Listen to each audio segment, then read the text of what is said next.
DM के दफ्तर के बाहर उस दिन भी वही हलचल थी। जिला मुख्यालय, जहां हर दीवार सत्ता की भाषा बोलती थी, हर कदम अनुशासन की सीमा में रखा जाता था। चिलचिलाती धूप में आम आदमी का खड़ा रहना तक अपराध जैसा लगता था। लेकिन उस विशाल इमारत के भीतर, एयर कंडीशनर की ठंडी सांसों के बीच, फाइलों की सरसराहट के बीच, डीएम अनन्या शेखावत अपने हस्ताक्षर कर रही थी। सादा रंग की हथकरघा साड़ी, कलाई पर बंधी पतली घड़ी और चेहरे पर ऐसा तेज, जिसके सामने बड़े बड़े नेता भी शब्द तोलकर बोलते थे। अनन्या शेखावत, ईमानदारी की मिसाल, कठोर फैसलों की पहचान, एक ऐसी डीएम जिनके नाम से ही लापरवाह सिस्टम सीधा खड़ा हो जाता था। लेकिन आज आज उनका मन कहीं और था। कलम चल रही थी, पर नजर बार बार खिड़की की ओर उठ जा रही थी। बाहर कुछ गड़बड़ थी। वर्मा जी, उन्होंने बिना नजर उठाए अपने पीए को पुकारा। जी मैडम।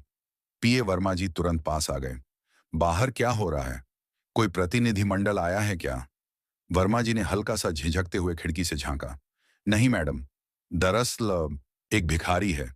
सुबह से गेट पर खड़ा है, अंदर आने की जिद कर रहा है। सिपाही भगा रहे हैं, पर मान नहीं रहा। कह रहा है, मुझे अन्नू से मिलना है। शायद मानसिक संतुलन ठीक नहीं है। अन्नू, यह शब्द सुनते ही अनन्या के हाथ में थमी कलम रुक गई।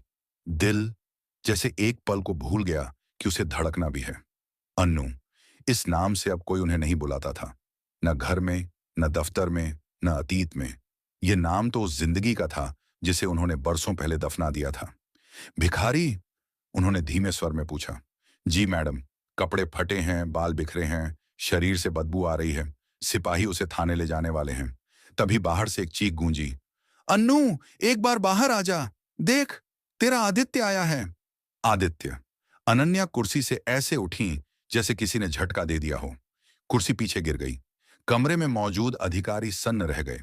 डीएम साहिबा, जो कभी बेवजह खड़ी भी नहीं होती थीं, आज दौड़ पड़ी थीं। प्रोटोकॉल, गरिमा, पद, सब उस एक नाम के आगे ढह गया। बाहर का दृश्य, दो सिपाही एक गंदे, फटे हाल आदमी को घसीटते हुए जीप की ओर ले जा रहे थे। नंगे पैर, धूल से सना चेहरा, उलझी दाढ़ी, लेकिन आंखों में एक अजीब सी जिद। छोड़ो मुझे, मुझे अनन्या से मिलना है, वो जानती है मुझे। चुप कर पागल, हवलदार ने डंडा दिखाया। तभी पीछे से एक कड़क आवाज गूंजी। रुको। पूरा परिसर सन्न। सिपाही सीधा खड़े हो गए। जय हिंद मैडम। सीढ़ियों पर डीएम अनन्या शेखावत खड़ी थी। नजरें उस भिखारी पर जमी थीं।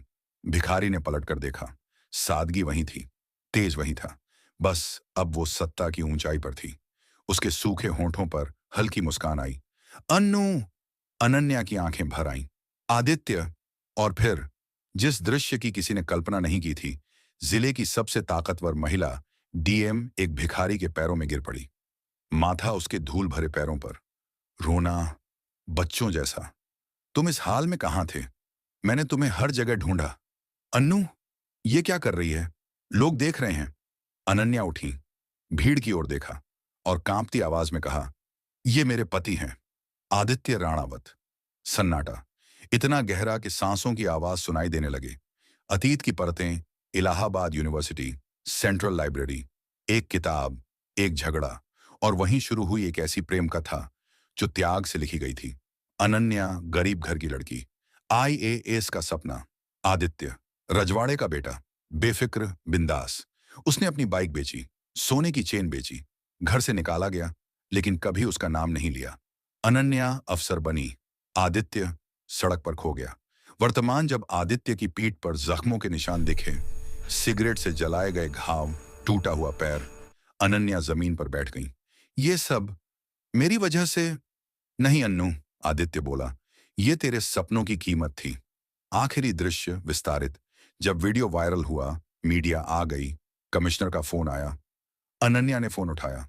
हाँ सर, मैं पूरी तरह स्वस्थ हूं, और जो आदमी मेरे साथ है वो कोई भिखारी नहीं, वो मेरा गर्व है। उन्होंने दरवाजा खोला। आदित्य का हाथ थामा। चलो, आज दुनिया देखेगी कि असली राजा कौन होता है।